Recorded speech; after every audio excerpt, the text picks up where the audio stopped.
कुंभमेला उत्तर प्रदेश प्रयागराज ठारे अनुष्ठित होउछि। 50 कोटी अधिक श्रद्धालु एठारे बुड़ मध्य पकई सारले। ट्रेन रे और बस रे धक्का खाई और दीर्घ बाट खाली पादरे चली महिला माने कष्ट सही कुंभरे बुड़ पकाइबा को पहुंचुछंती।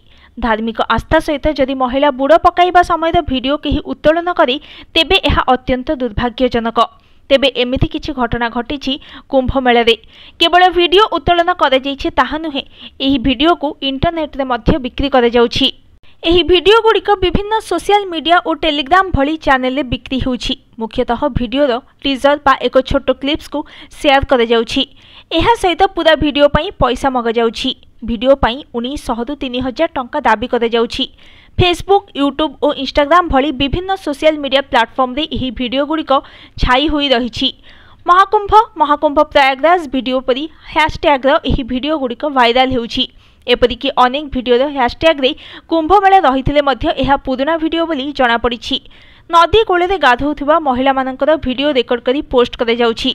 एपरिक किछि व्यक्ति एक वीडियो पुल मध्य सृष्टि करिसंती। कुंभ परी एक धार्मिक स्थल रे एभली मानसिकता रखुथिबा लोक आसुथिबा बेले एहाकु नै समस्ते चिंता प्रकट करिसंती।